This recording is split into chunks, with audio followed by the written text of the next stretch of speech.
ये रिफॉर्म क्यों आया? ये रिफॉर्म लॉन्ग पेंडिंग था। सबसे ऊपर वाली आप स्टेटमेंट देखिए, ये स्टेटमेंट आज की नहीं है, ये 1989 की स्टेटमेंट है।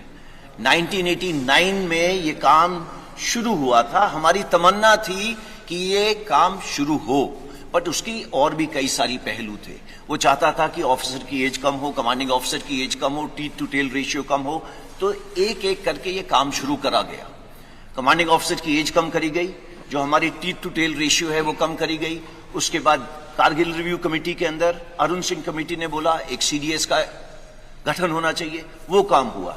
अब उसी चीज को आगे ले जाते हुए हमने जो नेक्स्ट रिफॉर्म था वो था कि किसी तरीके से जो एज हमारी 32 साल है, ये देखिए ये बता रहा है 30 साल 1989, आज ये 32 साल पहुंच गई है। 32 साल को किस तरीके से 26 साल ला सके, ऐसा क्यों? हमारे को यूथफुल प्रोफाइल चाहिए। ये क्यों चाहिए? बिकॉज आप सबको मालूम है 2030 के अंदर हमारे देश के अंदर 50% पीपल 25 साल की उम्र से कम होंगे। क्या ये अच्छा लगता है कि देश की सेना जो रक्षा कर रही है दे आर 32 ईयर्स? ये हमारा सिर्फ एक ही मुद्दा है कि हम किसी तरीके से यंग हो जाए। इसको स्टडी करा गया पिछले 2 साल, एंड ये सीरियस वर्क। पहले तीनों चीफ जनरल रावत मिलके एंड कई लोगों से इसके बारे में डिस्कशन करी कि क्या क्या तरीके हैं, इसकी परसेंटेजेस कैसे करें। उसके अलावा हमने स्टडी करी बाहर के देशों की स्टडी, तकरीबन सारे देश हमने स्टडी करे। सब देशों के अंदर देखा गया उम्र 26, 27, 28। नंबर 2, भर्ती होने के तरीके कितने किस्म के हैं? कम से कम 3 से 4 तरीके हैं भर्ती होने के लिए, एंड सब के अंदर जब वो बाहर निकलना चाहते हैं वो जा सकते हैं। कितने साल में जा सकते हैं? 2 साल, 3 साल, 4 साल। सो मल्टीपल एंट्री एवेन्यूज है, मल्टीपल एग्जिट एवेन्यूज हैं, एंड वो बाहर जाके क्या कर रहे हैं? वही चुनौतियां हैं जो हमारे नौजवानों को चुनौतियां हैं बाहर जाने की। इसके बारे में मैं आपको बात करूंगा। देखिए हमें चाहिए क्या? यूथ। यूथ हम सबको मालूम है वो रिस्क ज्यादा लेता है, उसके अंदर जुनून ज्यादा है, जज्बा ज्यादा है। इस जुनून जज्बा को कैप्चर करना जरूरी है, बट ये जुनून जज्बे के साथ में हमें होश की भी जरूरत है। Just go next. नाउ देखिए आज जो करंट सिपाही से जो उसके ऊपर होदेदार है, आप सिपाही का जो है वो आप उसको जोश का कंपोनेंट मानिए, और जो 1.28 का कंपोनेंट है एनसीओ से ऊपर, मतलब नायक, हवलदार, नायब सूबेदार, हमारे जैसे होदेदार, वो सब मिला के 1.28 है। हम चाहते थे कि ये यूथफुल प्रोफाइल आने से जो जोश और होश का कंपोनेंट है ये तकरीबन बराबर हो जाए। एंड इससे होगा क्या? Ideal mix, youthfulness and experience का। अगेन गोइंग बैक, जोश और होश का एक्सपीरियंस तकरीबन बराबर हो जाएगा। Go next.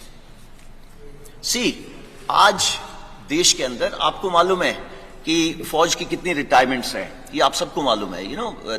फौज के अंदर, आर्मी के अंदर तकरीबन 45,000 से 60,000, नेवी के अंदर तकरीबन 2,500 से 3,500, एयरफोर्स के अंदर सिमिलर नंबर, वो सिर्फ 5,000 हो जाता है। हाउएवर, जो आपको पता होना चाहिए, ये नंबर्स हैं जो हमारे प्रीमेच्योर रिटायरमेंट ले रहे हैं। प्रीमेच्योर रिटायरमेंट का मतलब क्या है? प्रीमेच्योर रिटायरमेंट का मतलब ये है कि अगर मैंने इस फौज के अंदर 25 साल, 30 साल, मैं अभी 59 ईयर्स का हो गया हूं, 60 में मैंने रिटायर करना है, वो मेरी पूरी एज सर्विस की है। बट इतने तादाद में लोग हैं। इंडियन आर्मी में तकरीबन 14,000, इंडियन नेवी में तकरीबन 3,000, एयरफोर्स में तकरीबन 500 से 600।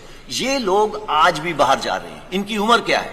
35, 36, 38 ऐसी उम्र है। ये लोग सब जा रहे हैं। आज तक हमने किसी ने भी कोशिश नहीं की बोलने की, ब्रदर ये बाहर जाके क्या काम कर रहे हैं? ओके, एंड आप इन तीनों को ऐड करो,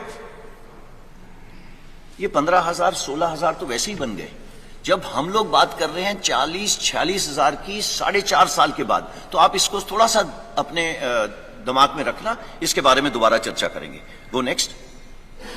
सी, कमिंग बिफोर मैं पे एंड अलाउंसेस पे आता हूं, उससे पहले मैं बात करता हूं ट्रेनिंग की।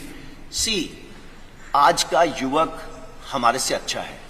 हमारे से पहले वाला युवक, करेक्शन, हमारे से भूतपूर्व सैनिक हमसे खराब नहीं थे, बट हमारी खुराक ज्यादा अच्छी है, उनकी खुराक हमारे से कम थी। आगे आने वाला जो युवक है उसकी खुराक भी अच्छी है, उसकी पढ़ाई भी अच्छी है, वो एक टेक्नोलॉजी के साथ अडेप्ट है, वो पैदा हुआ है मोबाइल फोन के साथ, उसको पता है मोबाइल फोन का क्या है।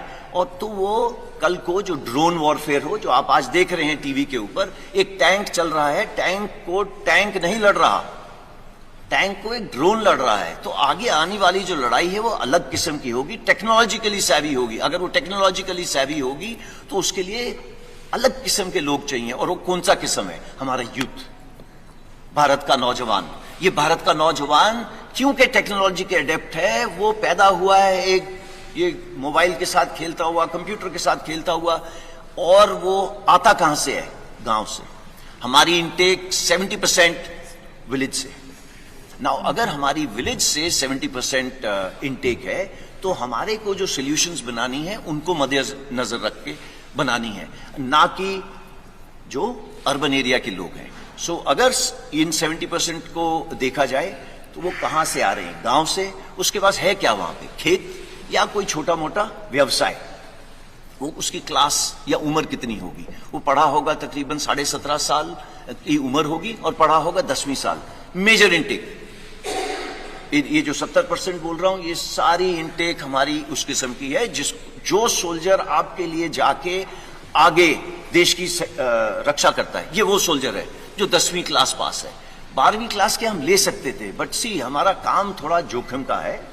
एंड आप देखते हैं जब भी युद्ध हुए हैं कितनी, चाहे ऑप पवन हो, उसके बाद ऑप पराक्रम हो, चाहे कारगिल वॉर हो, चाहे गलवान हो, आपकी भी आंखें भर जाती होंगी और आपका दिल पिघल जाता होगा जब आप देखते हैं बॉडीज नीचे आते हुए।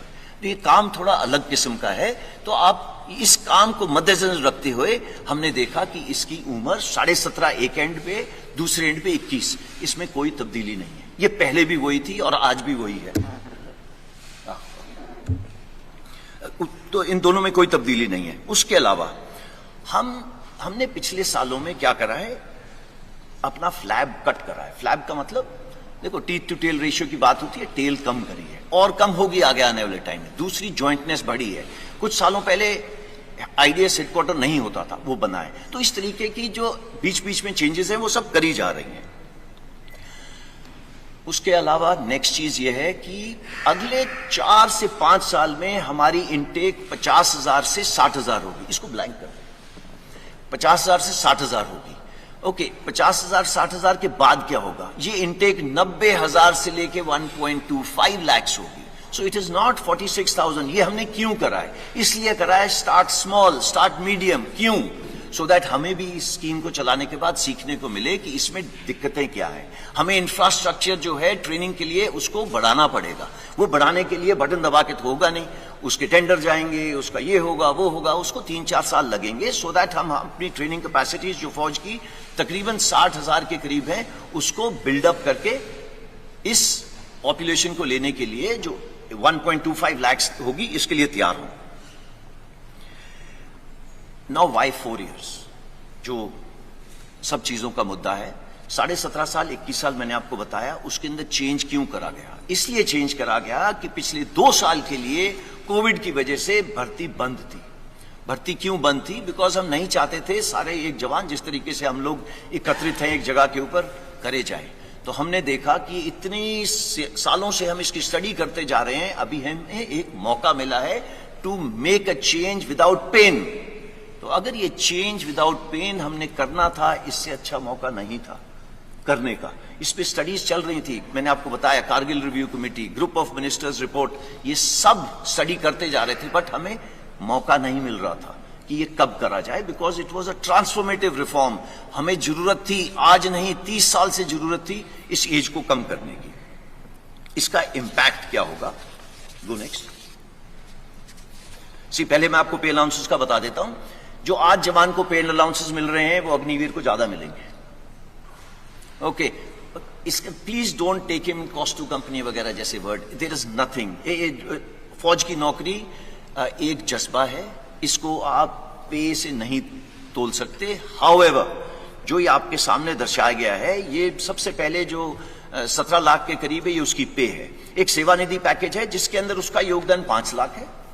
गवर्नमेंट अपनी तरफ से 5 लाख डालेगी, इन दोनों के ऊपर जो इंटरेस्ट दिया जाएगा वो तकरीबन 1.5 लाख होगा। सो टोटल पे उसको 4 लाख तकरीबन इतनी मिलेगी। इसका मतलब ये नहीं है कि वो हमारे बराबरी की रिस्क एंड अलाउंस नहीं लेगा, उसके जितने भी अलाउंसेस हैं सेम रहेंगे। अगर वो मेरे साथ सियाचिन में बैठा है, he will get the same allowance. अगर वो मेरे साथ राजस्थान में बैठा है तो उसको सेम अलाउंस मिलेगा। अगर वो मध्य प्रदेश में बैठा है, मुझे भी नहीं मिल रहा, उसको भी नहीं मिल रहा। So it is equated, there is no differentiation. वो साथ वाले बिस्तरे पे सो रहा होगा, वो वही कपड़े पहन रहा होगा जो मैं पहन रहा हूं, वो मेरे साथ लंगर में बैठ के खाना खा रहा होगा। There is no difference. कोई अलग बैरक नहीं बना दी अग्निवीर के लिए, बिकॉज उसने लड़ाई कल हमारे साथ करनी है, और अगर वो हमारे साथ देश के लिए बलिदान देगा तो देयर इज कोई गुंजाइश ही नहीं है उसको हम किसी तरीके से रत्ती भर भी उसको हम अपना छोटा सोचें। नहीं, इसमें ऐसा कुछ नहीं है। मैंने बैंक लोन यहां पे इसलिए डाला है बिकॉज ये बार बार आ रहा है कि भैया 4 साल के बाद क्या, तो 4 साल के बाद क्या, मैं इसके बाद आपको बताता हूं। Go next. सेवानिधि पैकेज थोड़ा और विस्तार से, जैसे कि मैंने आपको पहले बताया 11.71 मैंने आपको पहले बता दिया है। सिर्फ एक ही चीज इसमें एक्स्ट्रा है कि इनकम टैक्स फ्री है। हाउएवर, देश की सेवा करने के लिए जो सर्वोच्च बलिदान देगा उसकी इंश्योरेंस कवर नॉन कॉन्ट्रीब्यूटरी है। आज पूरे देश में मैं भी कंट्रीब्यूशन देता हूं, जो बाहर जवान खड़ा हुआ है वो भी कंट्रीब्यूशन देता है। सिर्फ एक इंसान है अग्निवीर जो आगे आने वाले टाइम पे कंट्रीब्यूशन नहीं देगा, और उसको तकरीबन 1 करोड़ का इंश्योरेंस मिलेगी अगर उसने अपने देश के लिए किसी वजह से बलिदान दिया। तो मैं आपको ये बताना चाहता हूं, इसी तरीके से उसको हमारे से भिन्न नहीं रखा है। हमसे जुड़े रहने के लिए हमारे YouTube चैनल को सब्सक्राइब करें और नई वीडियो की नोटिफिकेशन के लिए बेल आइकॉन को दबाएं। अगर आप ये वीडियो Facebook पर देख रहे हैं तो लाइक जरूर करें और ज्यादा से ज्यादा शेयर करें। धन्यवाद।